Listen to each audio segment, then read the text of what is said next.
Et notre invité exceptionnel ce soir sur Cnews, c'est Amir Oוחana. Bonsoir. Merci d'être avec nous. Merci d'avoir répondu à notre invitation. Vous êtes le président de la Knesset, le Parlement israélien. Vous avez été reçu par Gérard Larcher, le président du Sénat, par Yael Braun-Pivet, présidente de l'Assemblée nationale.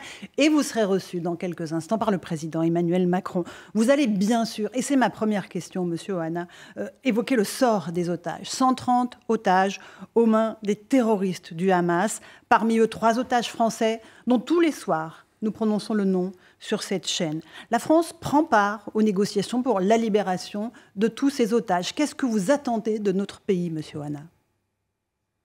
So for 133 hostages that you mentioned, 3 of which are French citizens, October 7th never ended. It still continues day after day, hour after hour. We try to do everything in our power to release them. We are doing it in 2 vectors. The first vector is military vector, and the second one is diplomat. We believe that through these pressures, we can push Hamas with their back to the wall until they will come up with a deal.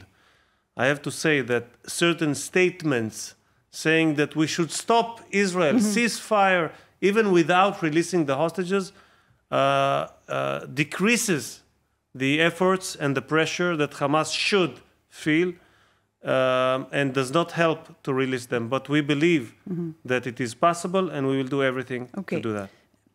Ma question c'était, qu'est-ce que vous attendez de la France très précisément et du président Macron? I just said, some of the statements that we hear from leadership in the French Republic, as well as others, are counterproductive. To say we should stop Israel, ceasefire, to say we should recognize unilaterally recognize a Palestinian state, or we should embargo Israel, works against the interest of releasing the hostages. Why? Because Hamas listens to that and they say, I don't need a deal to get a ceasefire, which is what Hamas wants. The world will stop Israel and I can remain with the hostages and maybe receive other things, as well as also to put the diplomatic pressure saying we stand by Israel. We stand by Israel in its efforts to release the hostages, to bring back security to its civilians, and we will stay together until that goal is achieved. This is our expectation, not only from France, but also from the free world entirely, because this is not a local conflict between Israel and Hamas. In our region, Israel represents something. It stands for something. This something is something that we share, the free world. We share the values of freedom. Freedom for women, freedom for LGBTs, freedom of speech, even to those who oppose the government. What does Iran stand for? Iran stands against all of these freedoms and many more. And Iran operates Hamas, Hezbollah, Palestinian Islamic Jihad, Houthis, Shiite militias. We can talk on and on about the proxies, but we should deal with the problem, the head of the snake, Iran. Encore une question à propos des otages. Est-ce que vous avez un espoir de les retrouver vivants? Selon les informations du Wall Street Journal, la majorité de ces otages ne seraient plus en vie. Est-ce que vous avez des informations à ce sujet? Out of the 133 hostages, we know for sure that some are alive and some not. We believe that more than a half are still alive. Not much more, not the vast majority, but still the majority are alive. This is our belief. This is the way we operate. Est-ce que vous avez été surpris, pour ne pas dire horrifié, par la vitesse à laquelle le monde entier a oublié le 7 octobre pour ensuite se focaliser sur ce qui se passe dans le territoire de Gaza? The first 2 visitors I accepted was the presidents of the European Parliament and the European Commission, Ursula von der Leyen and Roberta Metsola. They came the following Friday, after October 7th. The sites were still very raw. We were walking through the kibbutzim, and we could see the trails of blood. Bodies of terrorists were still spread around the kibbutz. So it's not only the sights, but also the smells. And we heard very positive comments coming from them, and they uploaded it to the social media. Then I read the comments. I was horrified to see then, in the first week, even before we started the military campaign against Hamas over the Gaza Strip, how much anti-Semitism is exploding, how much hatred toward the victim of Israel, because we did not seek this war. On October 6th, children were sleeping in their beds in Gaza, as well as in the Gaza envelope. We didn't start this war. And I told the leaders back then and in the following weeks, it is easy to stand by us when we are butchered, when we are burying our dead. We will not wallow in grief and pain because we don't have this luxury. We will fight and we will win. Then it is when we need you by our side, because the sights from Gaza will not be easy. We know how Hamas operates. They don't only target civilians, but they do so operating from heavily populated residential areas, from tunnels underneath hospitals, underneath schools, underneath mosques, expecting Israel cannot defend itself because this is how we operate. The world will stop Israel because the world doesn't want to see civilians in harm's way. Est-ce que vous redoutez, Monsieur le Président de la Knesset, une attaque de l'Iran contre Israël, comme le renseignement américain l'affirme aujourd'hui? Indeed, we have seen those reports, and we say very clearly, if we will be attacked by Iran, we will strike back. The thing to remember is that we shall not stand alone.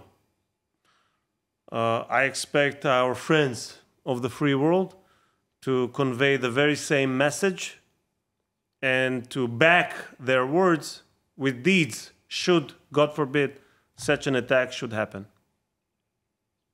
Le terrorisme islamiste frappe en Israël comme en France, comme dans toute l'Europe. Est-ce que vous dites que nous faisons face au même ennemi finalement, en France et en Israël? I believe that the answer is yes. The radical Islam, the fundamentalists, the forces of darkness that works against those freedoms that I just mentioned earlier are enemies of France as well as enemies of Israel. Iran, that heads all the proxies, the terror organizations, is not only our enemy, it is the enemy of the free world. We are, in fact, for them, the small Satan.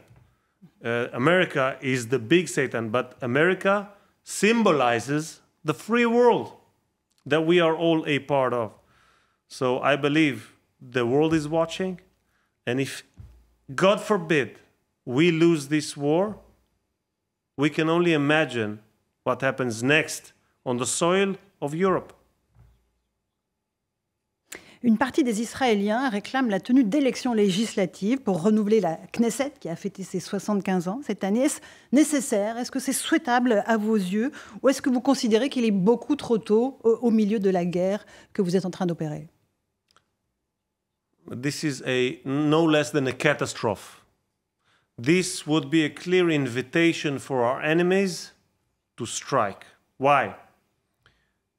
We have expanded the coalition following the October 7th war. We are currently 72 seats, a very firm coalition. I call our colleagues from the opposition, and mainly the head of the opposition, Yair Lapid, to join this coalition, to present a united front towards the world and towards our enemies. If we don't do that, if, God forbid, we go to elections, which by their nature are polarizing, and we will fight with each other and struggle with each other, it will be an invitation to Hezbollah. This is the time. Now is the time. Now Israel is weak. You should strike them. This is a tragedy. This will be a tragedy that will be remembered for centuries. So I call my friends to join the coalition, to expand the coalition, and to present a united front, because we are in our most crucial times of this country. And this is what is needed. When centuries from now, centuries, once we are all long away, people will read the books of history. And they will not care who was heading which party, but how is it that Israel managed to win or, God forbid, lose this war? We will win if we will stay united. So elections is out of the question for me. It's a disaster, it's a catastrophe. Une question encore sur le plan militaire. Benjamin Netanyahou a confirmé qu'il y aurait bien une offensive sur Rafah, le dernier bastion du Hamas.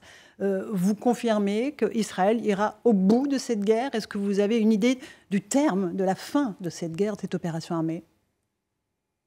There is absolutely no way we will keep these 4 Hamas battalions currently in Rafah untouched. This will mean losing the war. So we realize that there are over 1 million civilians that were evacuated from the northern part of the Gaza Strip, currently in Rafah.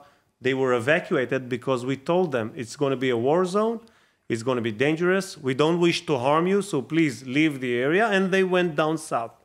Now we are working on a plan, and we will present it in the very near future to evacuate the vast majority of the population to other areas in the Gaza Strip, and we are taking a look for the humanitarian needs, and then we will engage with the Hamas battalions. There is no other way to win Hamas if we do not engage with each and every battalion of Hamas. Merci beaucoup, Amir Ohana, président de la Knesset, le Parlement israélien, d'avoir choisi CNews ce soir pour vous exprimer. Merci beaucoup, Laurence. It's been a pleasure to be with you.